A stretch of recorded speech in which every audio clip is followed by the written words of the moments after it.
Mesdames et messieurs, très chers téléspectateurs de la grande émission Plateau Spécial, bonsoir. Bonsoir, il est 22h, laquelle vous êtes habitués à suivre votre émission Plateau Spécial. Des invités dans notre émission de ce soir Plateau Spécial. Mwanamboka Fumutoto, Maître Selimani, ensemble avec nos deux invités, nous allons essayer de discuter sur l'actualité. Bobengana noté parce que nous sommes en direct, on en fait la téléphone. Nde Boko Benga. Inane aujourd'hui, gouvernement et Mwanamboka Ibunkamba et Kokisi, quel bilan sur le plan positif et négatif? Nous allons parler de ça dans cette grande émission Plateau Spécial. Réforme électorale, forum sur la réforme électorale en République démocratique du Congo. Nous allons parler de ça dans cette émission. Est-ce qu'aujourd'hui, la constitution de notre pays est intentionnellement violée? Nous allons parler de ça dans cette émission Plateau Spécial. Fumutoto, bonsoir. Bonsoir. Maître Selemani, bonsoir. Bonsoir. Thématique à Liboso, Tofungoli, Nakati émission, le Zalil Kambouya, gouvernement et Mwanamboka Ilunkamba. Est-ce que Namokolo Alelo, bilan, une année après, est-ce que c'est positif ou négatif? Fumutoto Mwanamboka na 5 minutes. Bon, merci beaucoup pour la question. Question est allée très profonde. Ça n'a pas fait vraiment informer pour approfondir la réflexion. C'est-à-dire qu'on doit d'abord programmer un gouvernement. Autant là, ce qui a été prévu, qu'est-ce qui est fait et qu'est-ce qui n'est pas encore fait.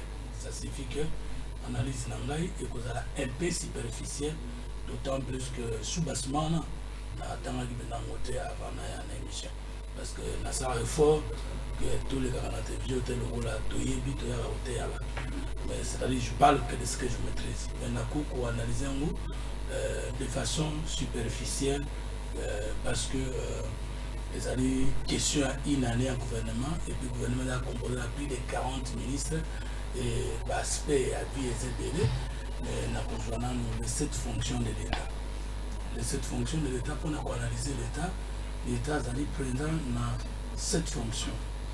La science politique comme la troisième va pour en pousser. Fonction à l'État, fonction idéalique, fonction de l'idée créateur de l'État. Pourquoi on a voulu que le peuple a ses milieux en personne spirituelle, morale, appelée l'État? C'est-à-dire valeur cardinale, idée où ils ont comporté l'État. C'est de là que vient la pensée, les courants de pensée, idéologie. Beaucoup de gens ont dit que na ba socialiste na ba libéraux ensemble. Et bilan na yango ezali échec pour la nini, il n'y a pas eu conciliation de vie entre les socialistes du PPRD et les socialistes de l'IDPS. Les socialistes de l'INC et les socialistes des autres bords. On a quatre coalitions FCC, il n'y a pas que les socialistes. Coalition CCK, j'allais dire, il n'y a pas que les socialistes, il y a aussi des libéraux et nous de la troisième voie. Donc au Tambola, dans ma camobile tout ça, il y a malamu, dans mon sounom tout ça, mais bon, mon est longo et mboka ezalité. Jusqu'au moment où parlons. C'est-à-dire vision claire. Vision claire et distincte. Il y a une coalition au pouvoir et ils ont posé problème. Et là, on dit les autres, c'est que vision commune, ils ont posé problème. Tozouaki en programme du gouvernement. La réforme nous sommes au Costa, et où tu as PPRD, et où tu as IDPS, et où tu as INC, la réforme, il faut un lien, une articulation, un accès à programme du gouvernement. Et puis, ceux qui ont PPRD, tout le monde IDPS a proposé réforme, il faut réforme, ils ont discuté entre nous, plateforme membres du pouvoir, c'est-à-dire FCC Cash, tu as endossé en haut. Tant que tu as un parlement, au kokili susu kokuta te entre nous contradiction ti ko bimisango na balabala côté wana échec yani par rapport à la fonction idéalique de l'État. Tout suite fonction socio-économique. L'État a été créé comme super structure sociale pour trouver des réponses aux besoins sensibles, matériels, physiques. Il y a Mokanaye, il y a peuple naye, il y a Makambonaye. La fonction de notre domaine est intéressé à les capenza, les domaine de l'éducation, formation à Bananabiso. Donc l'avancée est significative et palpable. Nakomona ke mwana mboka Tshisekedi azongisi plus de 4 millions d'enfants qui chômaient, qui n'avaient plus d'espoir, qui n'avaient plus d'avenir. Bazongi na nzela ya kilasi. Ba enseignants au bazalaki tobengi yango mécanisé non payé bato bakomaka na kombo NP. Ba musu ba kokoma na kombo NI. Lelo kotala ke tous les NP bazali payés alors que le salaire anobli, alors que le travail anobli, longonia parce que ezalaki facilité. Et na komama yango na fonction diplomatique directement que na négociation na kotambola na ye, le président de la République et son gouvernement ont fini par arracher plus de 800 millions de dollars. Il y a des partenaires étrangers où ils ont qui kozanga biso mais ekoti na libenga pe esungi bana pe babotu na biso. Donc okende directement na ba fonction sociale mondamba makambo za. En 2 minutes, donc minute opesinga et ko ko détailler et si ka na réussite et mon année c'est tout encourageant. Toujours directement fonction dynamique qui m'intéresse plus fonction dynamique ezali pouvoir ezali opposition ezali to kondongwa na ndengeni. Il faut dire que le gouvernement de Tshisekedi une année après ce n'est pas un gouvernement dictatorial.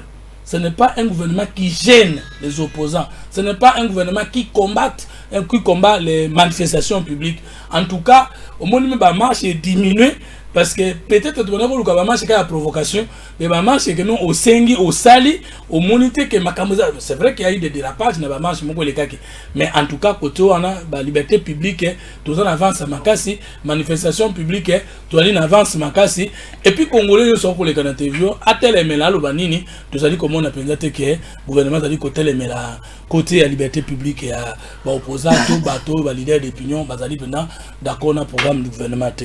N'a sauté Moukena Zoua volet diplomatique. C'est vrai, il y a vraiment eu des marches diplomatiques. Le président a Tamboli Mingi. Au départ, on ne croyait pas que ça pouvait tenir. Mais au moins, tout le monde quand même que Ndambo Balema Bakomi Awa, Ndambo Bachinois Bakomi Awa. Ben il faut Rwanda Ezali, il faut Soukou Baki Sayango Makasi. Merci. Peuple congolais, bonjour l'Andabiso Tozoli en direct. Inane, le gouvernement Yamona Mboka. Sylvestre Ilunga Ilungambe Sali, quel bilan? Quel bilan? Tolani Mwanamboka Fumututo, Mwanamboka Sele Mani Malobanayo, Makanisipe Moyo, concernant une année, il y a gouvernement au Tozalina. Gouvernement Ilunga Ilukamba, monsieur le journaliste, je pense que Ezali n'a bilan moko Ezali négatif. Négatif pourquoi? D'abord, n'a pas plan ébélé, je commence. Nakoki kotanga plan sécuritaire yamboka parce que yebi que pouvoir est public l'état azali mutu oyo tozali mboka mobimba bana Congo bazali kotiela ye motema ke akozala prêt pona koyeba na ko sécuriser bango mais ozali kotala ke na mboka na biso à peu près tozali na 9 frontières mais 7 frontières Banguna to ba pays voisin bakota kandenge balingi pe babimaka ndenge balingi. Or mboka moko te koki kotosama ou bien mboka moko te ko za développer tant que sécurité ezalité. Je ne vois pas comment développement ya mboka ekoki kotalisama na katikati na gouvernement Ilunga Ilukamba d'abord na katikati na point sécuritaire. Ozui Beni, ozui Butembo, ozui Ruchuru, partout na est, derrière Maya, toti kolobana ba soda ba militaire zambien, bo tekena kokota, biso to subisaka kaka. Gouvernement Ilunga Ilukamba, donc bato bakoki koya, ba soda ya ba paya, ne ba ya kaka kokota pa na biso. Et bazali kokota pamba te, pe bazali ko bima pamba te. Parce que ba oyaki ko sara tourisme te. Bazali koya, ezali misolo, ezali ba matière première ou ezali ko bima na mboka na biso pour que na mboka bapaya. Étant donné que gouvernement ekoki na ko sécuriser ba mboka te, tala nombre ya mort ezali lelo depuis gouvernement ebaki na ko en place. Je peux dire même tango ya Kabila c'était moins qu'aujourd'hui. gouvernement oyo tozali ko kambama ezali na makokite ya koyeba na ko mabiso malamu. Mais fort malheureusement bao bazali ko benga bango ke bazali ba élu du peuple. Dernièrement bazali ko invité ministre ya défense nationale pour qu'il y ait quand même qu'on répondre. Pourquoi bazali ko continuer ko kufa jour le jour. Mais malheureusement lokola ndekonangai fumutoto oti koloba wana étant donné que vision ya ba membre ya coalition ezali esika moko te, mais batu bakoki ko enregistrer kaka donc bilan négatif parce que tant que bozali kota bozana vision te moko atali à gauche moko atali à droite moko alobi peuple d'abord je ne sais pas mungiro wana zali koloba nini je sais pas et imaginez ba bengisi ministre ya nani ya défense nationale aya ko répondre ba député bazali koloba ke bazali ba eli ya peuple ba yé na motion résidentielle pour na ko bloquer ngo. Et pourtant c'est un problème sérieux où sengela ke ba na ko traiter pe ko yeba na ko pesa n'est-ce pas ba recommandation pour que le gouvernement eba na ko appliquer ngo. Donc na point de vue sécuritaire, si je peux me résumer comme ça pose problème. Sécurité ya malonga ezalite vous avez quand même ndeko na biso Denis Mukwege azali menacé voire même na ba paya donc même na niveau ya Rwanda bazali ko menacer yé que on peut faire n'importe quoi toti ko landa wa dernièrement mon président Moïse Katumbi ti bayibe na kobeta ba bale na katikati na ndako raye donc mutu azali ko vivre lo kakati na Congo na keba on ne sait pas et koki kokomela were mais nous avons suivi moi mboka je le nomme Makeleli je reconnaître moi bien perfection ezali mais le bilan à 70% ça va. Mais tango nazali koloba na yo que sécurité ezali te na mboka ya koloba ngo ezali à 70% na ndenge nini peut-être non tu koyo ke loko moko oyo moko ba koki koleka yango te, c'est-à-dire peut-être gratuité et enseignement. Ça, nous les concédons. Ils ont fait quelque chose, un pas. Même si ils allaient insignifiants, parce que sur 10, ceux qui ont 1, je ne pense pas ceux qui ont les Kisayo et Nani classe 1. Alors, et l'autre, ça limite. Tant que vous allez à 70%, mais 70% encore, n'a point ni. Parce que vous allez comme on a sécurité, du point de vue sécuritaire, basé à zéro. Mais les lots, vous allez comme on a payé, n'est-ce pas, monnaie na biso. Parce que au Kouébapé, et qui t'a kolekananzela et qui t'a écolo on comprend depuis que mboka ezali ko matatu ezali ko matate tango ezali ko mona lelo dollar vis-à-vis na franc congolais lelo tozali na ba 2000 et quelques to ya dollar mbongo na biso lelo auti kolobake Félix Sekedi azali ko futa bien sûr mais azali ko futa mbongo wana bazali ko effectué au bino bandeko ya opposition vandeko koloba mo mingi mona mboka vous mutete lobi futi lelo mo peuple eza wapi mbongo ngo balobi ekoti je ne sais pas impact nango ezali nini impact social il faut pas vivre ngo ekoti na domaine nini pe eyeke na ko changer nini katikati na mboka nazali kotalisa yo que lelo monnaie na biso ezali na kilo te vis-à-vis na bambongo bapaya ya biso ezali na kilo te. Merci lelo mais là moi il a pu poser déjà d'antenne ben mboka boko na biso est-ce que na mokolo lelo il faut réduire le nombre de ministres ou la taille du gouvernement et ça na gouvernement mon mboka Lukamba ou bien ou la présidence de la République mon mboka fumoto to mboka parce qu'il y a des dépenses aux salama na mokolo le peuple a réclamer peuple a se retrouver. Merci beaucoup.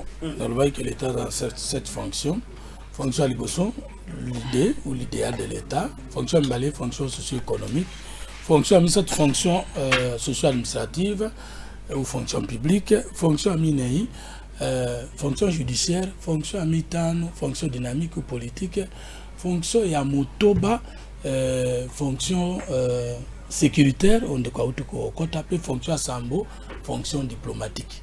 De wanande na kokokaku mukamuke tout en affirmant que j'ai pas eu vraiment le temps de fouiller le programme du gouvernement parce que je ne savais pas que c'est de ça qu'on devait parler.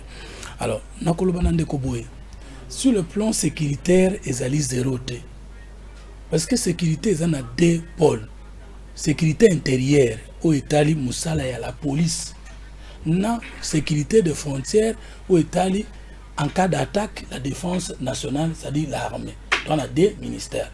Et puis, Nasuka Tokobakisa, des services d'intelligence ou de sécurité. Ce que tu l'oublies que depuis Félix Tshisekedi à côté, banditisme et irbe diminué na kisasa tete cause. la sécurité.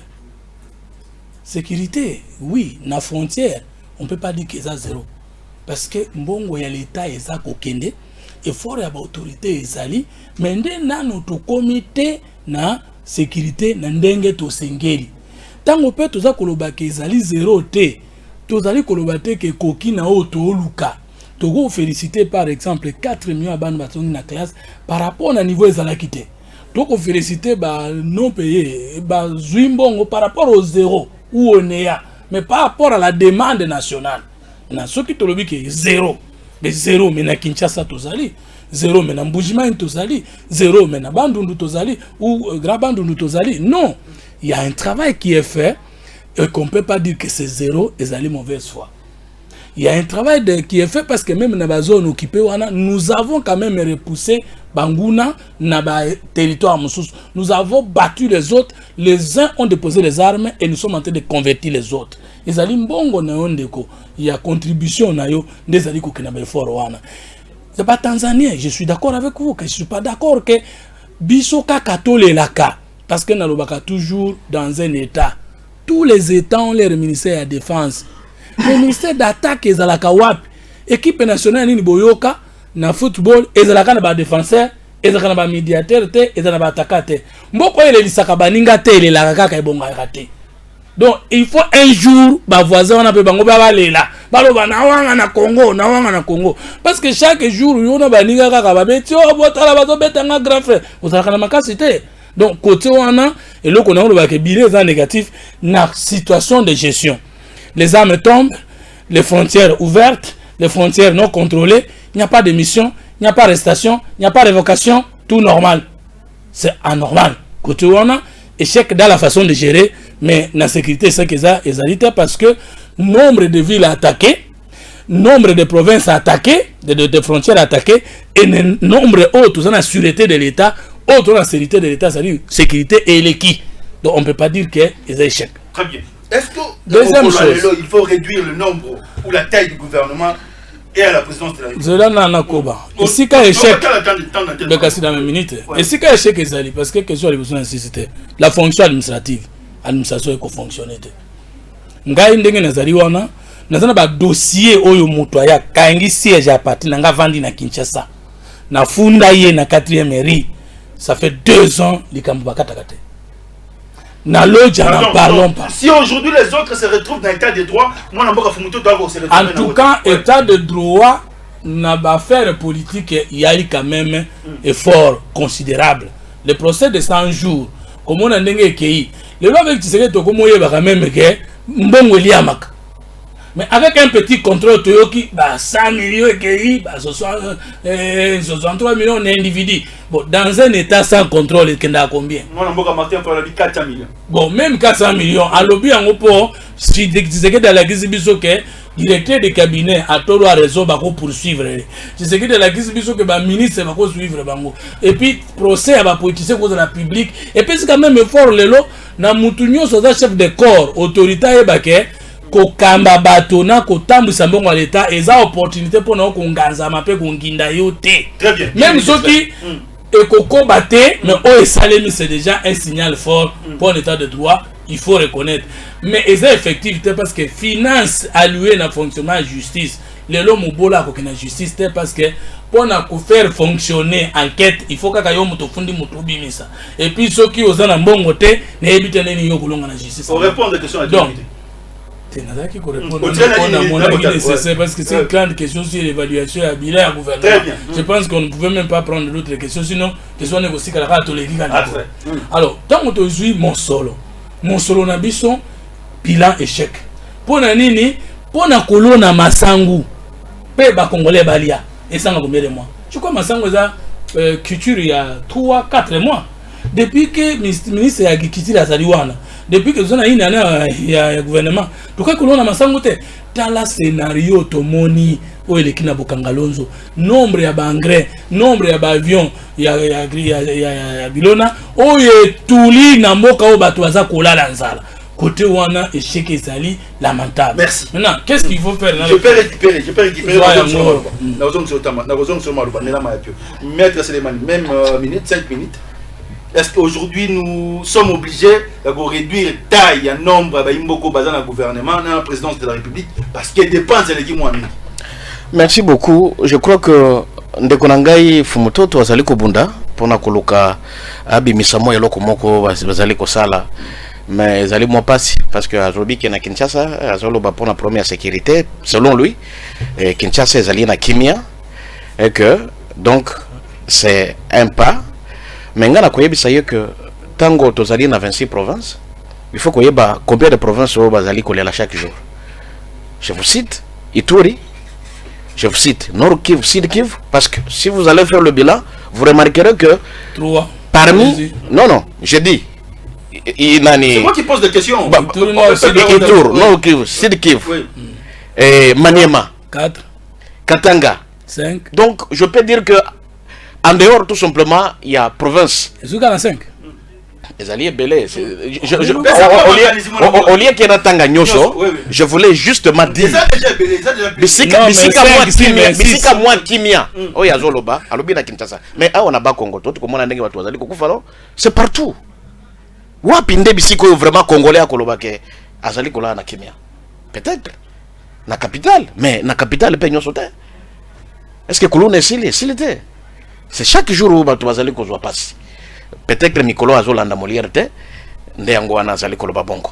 Donc tokoloba ke bilan il y a du point de vue sécurité qui soit la sécurité interne tout comme à niveau de la frontière vraiment c'est catastrophique.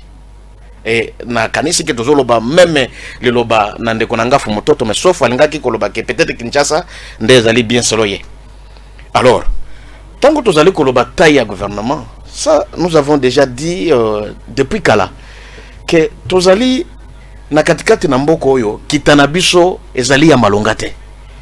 Mais tant que vous allez kokende ko composer gouvernement na taille wana, est-ce que et que vous allez vraiment malamu pour que vous na ko s'en sortir na servir à ba congolais, ça va poser problème. Et les lots par le fait que côté il y a présence de la République donc parti il y a ndeko na biso donc IDPS et lié na ye comme on a que non étant donné que biso côté on a niveau ya ba ministère tous appelés ba ministre mingite ye ko qui s'assuko na niveau ya ba conseiller ya chef de l'état bazali à même titre dans ba ministre et belé de telle façon que mbongo ya mboka en dehors ya ba ministre tozali koloba wana mais ba conseiller pe ya présence et puis baza combien bango nyonso wana bazali bazali à même titre dans ba ministre. C'est pourquoi tozali koloba ke à un certain moment il faut qu'on réfléchir. Vous allez ko dédoubler le ministre moko azali il faut ministre près de donc ça embrouille des choses. Et pourtant que d'abord installation na bango frais installation ainsi de suite. Et ça allait peser justement na katikati ya kitamboka. C'est ainsi que le kolo tu na wana c'est encore possible pour que va na réduire le coin. Je pense que ce qui va réfléchir dans ce sens de façon que gouvernement et c'est surtout les membres belé ndengwana te même na niveau ya conseil ya conseil chef de l'état ko va na réduire yango pour que kitamboka epé mamwa muke. Merci. Est-ce que les erreurs de Joseph Kabila aujourd'hui comment dirais-je et rattrapé mon ambo Antoine Félix Tshilombo Tshisekedi? Est-ce que les erreurs qu'on reprochait hier à Joseph Kabila aujourd'hui ça rattrape Antoine Félix Tshilombo Tshisekedi? Et comment dirais-je Fumutoto? Oui et non. Oui et non. Oui parce que biso koloba boy na troisième fois la main sur le cœur. Moi toza na maboko mbale. Oyo ya mobali oyo ya mwasi. Vérité za na katikati. Ce que moni motolobi ke nyoso za mabe ifakeba. C'est une de waza sincérité. Rien n'est totalement bon ni totalement mauvais. Personne ne connaît tout, mais tout le monde sait quelque chose. Que le Congo gagne. Car ce qui nous unit est plus grand que ce qui nous divise. On dit que la sécurité est à 0. Mais tant que nous avons le nombre de provinces, alors nous en avons 26, attendez qu'à 5. Non. Mais 5 ouana sur 26, c'est ça combien? 21 provinces selon lui-même en sécurité. 5. S'il vous plaît. Il faut la villageois mais villageois c'est afin de mingi na Kinshasa. La zongi non, en tout cas on appelle ça pour na mboka na mboka c'est de ça que je dis que na villageois non on attend bola. Et Dédé Même si tu as Kinshasa, papa, tu l'as Molière. Kinshasa, tu as 14 millions d'habitants, plus ou moins. Ceux qui vont visiter 70 ndako par jour. Et ça, insécurité. Mais si on a tout une question à pourcentage, tout le sécurité est zéro. Parce que question est à tant que tu as la bilan, tu as la motango, nombre d'actions négatives, la sécurité par rapport à nombre d'actions. Même les provinces aux cités, Ituri, c'est combien d'habitants? Obakoufi baza combien, Obatikali baza combien. Tout le baki insécurité zali pona Obakoufi na ba province koti. Mais ba boto limsu mabele bon. Il y a des visites maintenant notre qualité. Donc c'est pourquoi moi je dis que tout en félicitant les efforts du gouvernement, il faut tout baki ça effort. Mais je ne suis pas d'accord avec vous lorsque vous voyez tout en noir et vous diabolisez tout. Mais sécurité zéro pèse à la rater. Parce que la France peut avoir le terrorisme. L'Allemagne peut. Donc l'État gère toutes les situations dangereuses et continue à survivre. Donc, il y a des efforts, sécurité et zali zéro T. Et puis, par rapport à la population congolaise, dans le coin de la ville, sécurité et les insécurité dans le volume. Tozali n'a plus de 60% de sécurité que Kolobake, Tozali n'a sécurité zéro. Et à couper sa donnée contraire. Merci. Non, question il y a mi balé. Est-ce que non, mini conseiller et président de Bamatis Bango salaire est grave. Mais le conseiller dans Moussala Mona ministre était Moussala Mokote. Ministre Azali ko gérer non seulement salaire naïe, Azali peut ko gérer frais de fonctionnement. Il y a département d'état naïe, entrée financière Moussou et ko wuta na ba organisme tout consort. Le bazan a même charge d'état. Mais est-ce que le problème aujourd'hui, c'est mon point de vue en tant que politologue engagé, est-ce que toza koyeba ke soki to lobi to longo la bateau na gouvernement, toza ko loba to longo la bateau na présidence, est-ce que toyeba ke on crée des chômeurs, to loba na sentiment te nani kati na biso akoza na musala ba yebisa ke ba kolongole na musala wana sans ko yebisa ye azokende ko pema wapi pe andimi à travers le monde entier ba créer ka ba emploi ba supprimer ka ba emploi te. Et si les emplois sont supprimés, les gens n'ont jamais été contents. Parce que les Congolais, ministre, les conseil président, ce sont des Congolais, ce sont des personnes humaines pour lesquelles le président a dit que moi je ne souhaiterais pas que l'ongola bango, que tu bango na chômage, sans te babazo kende wapi. Merci. Zelana c'est ça. Donc la minute mais passez chez toi. Minute comme ça au katanga. Mais qu'est-ce qu'il faut faire? Ce qui balobi réduire les traits de vie des institutions, c'est un faux débat. Namokilipe salaire à motekitakate et matakate et matakande. Problème est zali faire jouer aux institutions et aux services publics le rôle qu'elles doivent jouer. Parlement nabiso mais je suis zali. Insécurité zali. Mbongo ezokoya. Ba interpeller nani ba kwa isi nani. Merci. Mon amboka c'est les manies. Est-ce que les erreurs qu'on reprochait hier à Joseph Kabila aujourd'hui, ça rattrape quand on Félix Tshisekedi Tshisekedi? Bon, en fait... oui et non. Ça, c'est vrai parce que... Les coquilles qu'on a la cacahuité, parce que Bazali Batoumi balé différent. Merci. Bazali Batouabokeseni. Mais vous allez coloba quelque part que vous allez oui. Parce que... Ndenge vous allez comme on a... makambo ezali kotambola lelo na mboka na biso na kozwa exemple moko oyebi ke touti kolekisa ba élection katikati na mboka na biso oyo depuis 2006 2011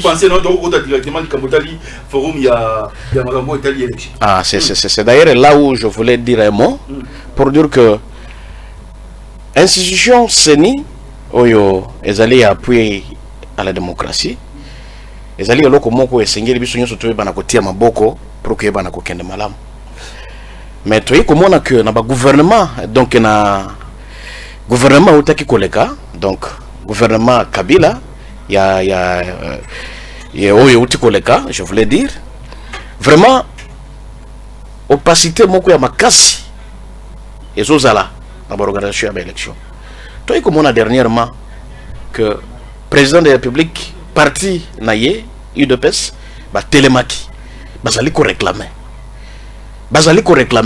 dernièrement tu es baki pena comme on a parti il y a FCC bango pe baleki bazali kosenga parce que le problème c'est que question tout kotuna wana est-ce que même problème bazali ko réclamer babana ko reprocher Kabila bazali ko reprocher oui quelque part si je peux dire par exemple mapa lipa ngana monaki que na tango ya Kabila congolais il ne s'est pas retrouvé vina yezala ki na sema kasi et toi comment on appelle moni groupe ya batu FCC Emmanuel Ramadan Shadari na groupe na ye bazali kotambola bazali na lipa na maboko pour dire que congolais azali kosenga même eloko bandai kosenga ngo epa ya Kabila même eloko azali kosenga ngo epa ya Félix Tshisekedi c'est à dire que eloko bandaki ko reprocher epa ya président sortant que azali kotonda te azali na zala et même eloko wana azali ko continuer ko lobango tilelo azali ko continuer ko lobango tilelo et ce qui na koki ko loba eloko mususu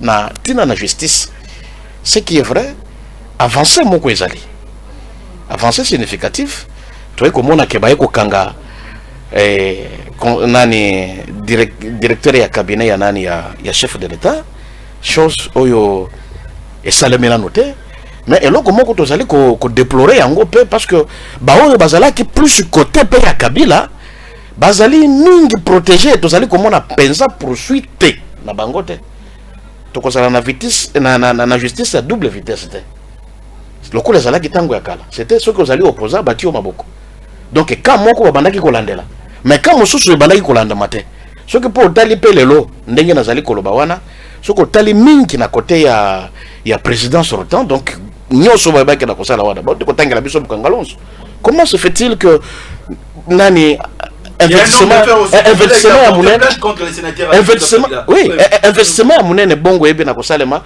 mais batu balongoli ba moteur balongoli ba moteur na ba tracteur et puis baké kosala ngo ba balinière mais batuana il faut tout mona que ba diligenté ba nani ba poursuite contre batuana makambo ya Jekamine ba balobele yango plusieurs fois est-ce que tozali wapi na dossier wana est-ce que tozali kosala kaka eloko moko te donc c'est comme si que vélo ezali ko patiner sur place ezali ko évoluer te donc na côté vraiment la justice tozali ko lenga to mona effort même eloko to bandaki ko reprocher yango que à un certain niveau ba ezana bato bandaki ko poursuivre bango ba musu ba bandaki ko simba bango te et yango pe tozali ko mona yango que lelo ba musu bazali ko landa ba musu bazali ko landa bango te de deux lokola ontaki ko loba wana problème pe ya vie ya population bazalaki ko réclamer que vina bango ezalaki malamu te bazali ko senga lipa et que aujourd'hui to moni même batu FCC batamboli même na niveau ya parlement ngana monaki